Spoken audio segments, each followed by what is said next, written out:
36 кг жинтэй зүйлийг биен дээр наадаг сорон цог хүн 20,000 вольтыг биеэрээ дамжуулдсан гэж боддоо 90 см хүртэл өндөр өсөрч чаддаг юм байна. Тэгээ яаж утсан ч ингээ аратан хүн хоёр бол амьдрна гэдэг бол боломжгүй зүйл. Тэгэхээр та нар бодоод үзтээ ердөө хүн төрлөختөнд ийм амар чадвар байна гэж боддоо. Та нарын бичлэгийг харж байна уу? Хурдан гүйдэг хүү юм уу хаашаа? За, hello guys. Дараа шимжлэхэд тавтан морил. За, энэ удаагийн дугаар дэвтүүлээ яах вэ гэхээр дэлхийд дээр байдаг ингээ юр бусын гэмээр хүч чадалтай хүмүүсүүдийг өнөөдөр хамтаа илрүүлэх болно. За, бүр үнэхээр солиотой гэмээр ингээд маш хацралтай чадвартай хүмүүс гарч ирж байгаа. Тэгээ энэ хүмүүсүүдийг бол дэлхийд дээр ингээ байх боломжгүй гэсэн тийм хүмүүсүүдийг хамтаа өнөөдөр ээж илрүүлэх болно. За, тэгээ бичлэглэхээс өмнө та лайка дараагүй, лайка дараа, subscribe дараагүй, subscribe дарж дэмжигээ битэн мартаарай. Тэгээ үнэхээр бэлтэн энэ дугаарыг хүргэж байгаа юм шүү. За, хамтаа бичлэндээ орцгоё. Дэлхийд дээр амьдардаг Европ улсын хачирхалтай хүмүүс. Дэлхийд дээр ингээд маш хачирхалтай тийм нэг овог байт юм байна. Тэгээд тэр овгийг болохоор Масай дайчид гэж ерөөхдөө нэрлэдэг. Африкийн Кени болон Танзаны орчим амьдардаг. Тэгээд тэднийг болохоор бас Моран гэж нэрлэдэг юм байна. Тэд нар юугаар амар онцгой вэ гэхээр Масай дайчид нь ямар ч гадны тусламжгүйгээр 90 см хүртэл өндөр өсөрч чаддаг юм байна. За жирийн хүн дунджаар одоо 30 см өндөр өсөрт юм бол Масай дайчид болохоор тэгээ жирийн хүнээс бүр 3 дахин илүү өндөр өсөрдгээрээ бүр ингэ дэлхийд маш их гайхагдсан юм байна. Та бодоод үзтээ 90 см өндөр өсөрдөг овог гэж боддоо. Энэ өсрэлтийн ач холбогдол нь юу гэхээр энэ зүгээр нэг чадвар биш. Энэ болохоор уламжлалт соёлын үеэрс ингэ өсөрч хүч чадал болон авхаад самбаагаа харуулахын тулд ерөөхдөө өндөр өсөрдөг юм байна. Мөн зарим цаг үед цагийн турш тасалдгүй өсөрч дуу хуур ухаагаар бие биенээ ингэ соргижуулт юм байна. Тэд яаж ингэж өндөр өсөрдөг вэ гэхээр хамгийн гайхалтай нь тэд өвдгөө нугалгүйгээр зөвхөн хөлнийхөө булчингаар ингээд хүчээр дээш өсөрдөг юм байна. Дэлхийд дээр амьдардаг Европ улсын хачирхалтай хүмүүс 2. Дээлэд байрлах нэг ганаш гэдэг ресторанд амттай хоол хийдгээр амар алдартай юм байна. Тус газарт амьдардаг 65 настай годамжны тоогооч халуун тосноос шарсан загсыг гараараа шууд шүүж авдаг өрмөц байрлалаар олныг анхаарлыг бол татсан юм байна. Та нар бодоод үзтээ буцалж байгаа одоо халуун тосыг юмыг аваад цавуулж ингээ олсдоо. Буцалж байгаа халуун тос руу гараа хийж гэсэн үг шүү дээ. Ийм гайхалтай хоол хийх арга барил болон урт хугацааны түүхтэй энэхүү ресторан зөвхөн амттай хоолоор төдийгүй өрмөс тоогооч уур чадвараар заавал очиж үзэх сонирхол татсан газар болж хуурсан юм байна. Гэхдээ яаж буцсан ч ингээ халуун тос руу гараа хийгээд одоо болж байгаа юмыг аавна гэхэр чинь шууд шарагдах хэрэгтэй шүү дээ. Надад бол ягаад ч юм үзэгдэл бол энгийн хүний хийх бол ягаад ч үйлдэл бол биш. Тэгэхээр яаж ингэж вэ? Дэлхийд дээр амьдардаг Европ улсын хачирхалтай хүмүүс 3.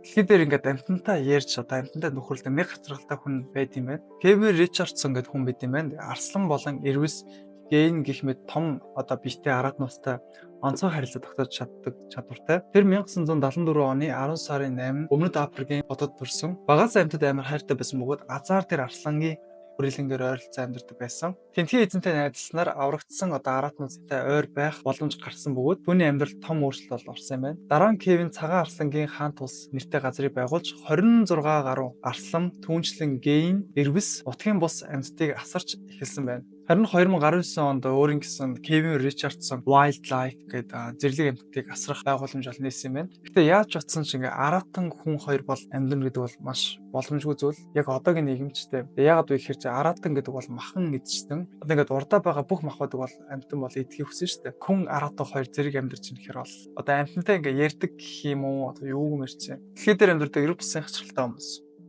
4. За энэ хүн зөвхөн шүдээрээ 328 тонн жинтэй галт тэргийг одоо 9 фунт буюу 2.7 м газар чирч дэлхийн рекордыг тогтоосон хүн юм байна.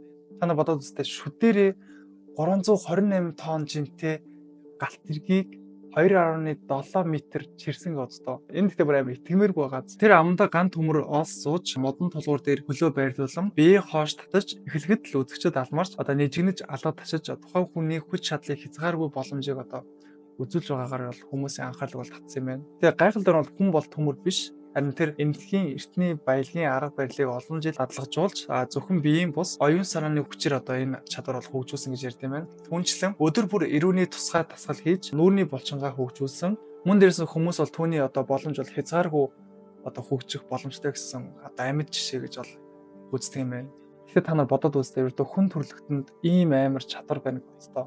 Дэлхийд дээр амьдардаг Европ улсын хачирхалтай хүмүүс 5. Болохоор Viva Estrocha гэдэг хүн байдаг. Тэр хүн яадаг вэ гэхээр хэдэн сая вольтын одоо цахилгааныг биеэрээ дамжуулж ямар ч гэмтэлгүй үлдснээрээ дэлхийн рекордыг бол тогтоосон юм байна. Өөрөөр хэлбэл одоо амьд хүний дамжуулагч 1983 онд анх 20,000 вольтын цахилгаан гүйдлийг биеэрээ авч амьд гарч Гиннесийн рекордыг тогтоожээ. Харин 2003 онд цахилгааны эрчим хүчээр 1 минут 37 секундэд аяг ус халааж дэлхийн хамгийн хурдан ус халагч хүн болсон байна. Гэтэ та нар бодоод үзтээ 20,000 вольтыг биеэрээ дамжуулдсан гэж боддоо. За энэ бол үнэхээр хүн гэхэд бас аюу хэцүү. Одоо жишээ нь Монголын өрхийн одоо айл гэхэд 220 вольтчтэй. За байгууллага гэх юм бол 360 тэгээд дээш байдаг. Тэгэнгүүт 20,000 вольтыг биеэрээ дамжуулсан гэхээр энэ бол хүний ягаад хийх бол хүч чадал бол биш. Тэр өөрийгөө амьд электрон гэж бол нэрлэдэг. Тэгээ түүний гэр бүл хүртэл өндөр хүчтэлийн туршилтууд хийдэг бөгөөд тэр гэртээ цахилгааны эмчилгээний клиник байгуулсан. Үүгээрээ тэр артрит зэрэг өвчтөе хүмүүсийн гар хүрэгтүүдийг эмчилдэг одоо болсон юм байна. Дэлхийд дээр амьдардаг эрх бусын хачилтаа хүмүүс 6.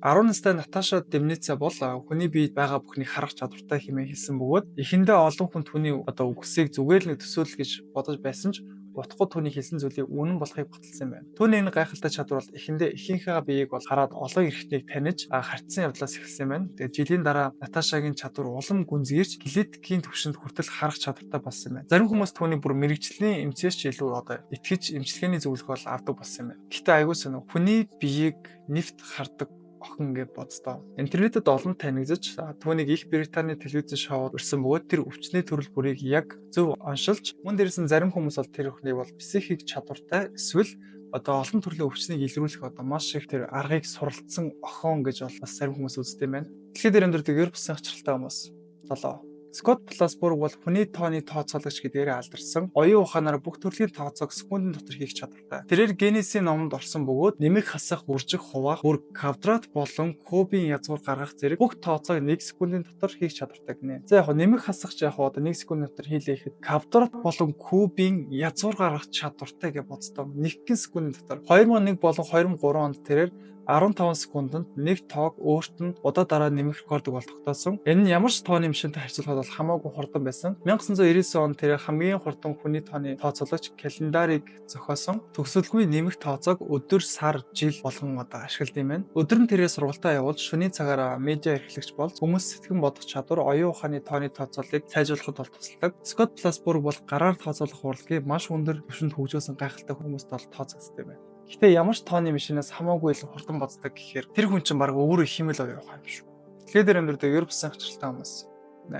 Гаррет Хойнер бол Ehlers-Danlos синдромтой бөгөөд энэ өвчин нь хүнийг холбох эдүүдийг гэмтээж арьс нь илүү уян хатан болгодог. Түүний арьс хэд уян, өөрөөр хэлбэл тэр арьсаа татхад 15 см хүртэл татах чадвартай. Энэ чадвараар тэр Гиннесийн номонд орсон бөгөөд тэр арьсаа төсөөрөө болон хүзүүгээрээ гараараа уян харамхай болгож чадаж байгааж хөл болон гар нь төдийлөн уян биш. Гэтэ арьсаа 15 см татдаг хүн гэж байх уу? Одоо 15 см гэдэг чинь одоо ийм гэсэн үг шүү дээ. Одоо энэ за ингийн дунд хуруугаа инг юм уу? Ингээр нэг сармчлаа. За ийм хэмжээтэй. Одоо миний эрхээ уруу болон дунд хуруу хоёрын хооронд. Тэгээ за ингээд 15 см. Тэгэхээр миний арьс эндээс татаад энэ хүрнэсв. Оо. Амар. Гарри энэ гайхалтай чадвараараа алдарсан хэдий ч Ehlers-Danlos синдром зөвхөн арьсных биш, холбогдох эд болон доторх эрхтүүд нь ч бас сөрөг нөлөөтэй байдаг. Энэ нь ихээхэн өвдөлт үүсгдэг бөгөөд сериос хүндрэл үүсэх аюултай байж болзошгүй юм байна. Харамсалтай нь энэ синдромын эмчилгээ байхгүй бөгөөд Гарригийн түүгээс бол одоо гоц чадвартай одоо энэ хүмүүсүүд хэдий ингээд аим гоц харагдаж байгаа ч гэсэндээ ерөөдөө тэр хүмүүст бас хүмүүсийн бас тусламж болон дэмжлэг бол хэрэгтэй гэдгийг бол Гарригийн амьдралаар бол харуулсан гэж бол үздэг юм байна. Дэлхийд дээр амьдардаг ер бусын хачиралтай хүмүүс. Лайс Лин Малазийн гайхалтай хүн бөгөөд түүнийг магнит эрг гэж хүмүүс дууддаг. Түүний авьяас нь ямар ч металлыг өөрийн биедээ 2 кг хүртэл жинтэй объектуудыг наах чадвартай бөгөөд 36 кг жинтэй зүйлийг биен дээр наадаг соромзон хүн. Та нарын бичлэгийг бас харж байгаа бах. Тэрээр өөрийн чадвараараа бүр машиныг хүртэл соромзон мэт татах чадвартай гэдэг бол хүмүүст харуулсан. Малазийн технологийн их сургуулийн судлаачид түүний биеийг судалж, түүний биеийн дотор одоо магнит орон бол байхгүй гэж бол үзсэн юм байна. Харин түүний арьс нь өндөр үрэлтийн түвшинд байдаг бөгөөд сорултын эффект үүсгэж бүр металлуудыг бие дээрээ наалдуулах боломжтойг олж мэдсэн юм байна. Энэ сонирхолтой чадвар нь генетикийн онцлог бөгөөд түүний хүү болон 3 ач зээ нар нь тийм чадвартай юм байна. Бас Люсин Лин Малазийн рекорд номонд орж олон төрлийн сайн дурын үйлсэд оролцож нийгмийн сайн сайхны төлөө хувь нэмэр бол оруулсаар байна. Тэгээ үр хүүхдэн хүртэл одоо соромзон мэт одоо юмыг металлуудыг одоо татна гэхээр тэр генийг одоо өвлөд авчих юм бол одоо гоц хүн болох юм шүү дээ. Дэлхийд дээр амьдардаг ер бусын хасралтай хүмүүс 10. Эндed рикшоу нь төвөмөл тээврийн хэрэгслээр тооцогддог. Нэг шин хоёр тээврийн хэрэгсэл мөргөлдөх маш ойрхон байсан боловч камерт нэг хачиргалтай дүрсийг бичсэн байна.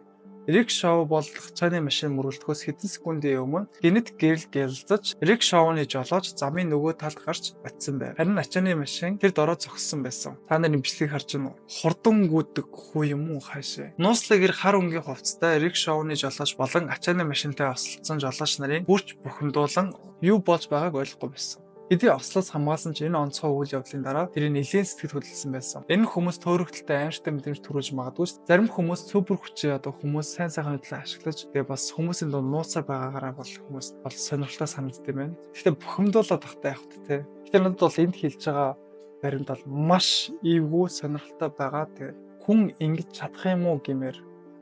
За тэгээд энэ хүрээ дугаар маань өндөрлөж байна. Хэрвээ тань таалагдсан бол лайка дараагүй лайка дараа subscribe дараагүй subscribe дарж юмшиг бити мартаарай. За тэгээ part 2-ыг хэрвээ үзэх хүсвэл бас дээрээс нь та ямар төрлийн сонирхолтой контент үзэх хүсэж байна коммент дээр бас бичээрэй. Дээрээс нь бас 7 хоног болон контент оруулахын тулд хичээж байгаа. Ажил болон хичээл хаажуугаар аливаалах хичээж байгаа. Та хэдийнхаа дэмжлэгээр л ерөөдөө контент энэ хүртэл хийж байгаа юм шүү. Бүгдэнд маш их баярлалаа. За дараагийн контентоор уулзцгаая.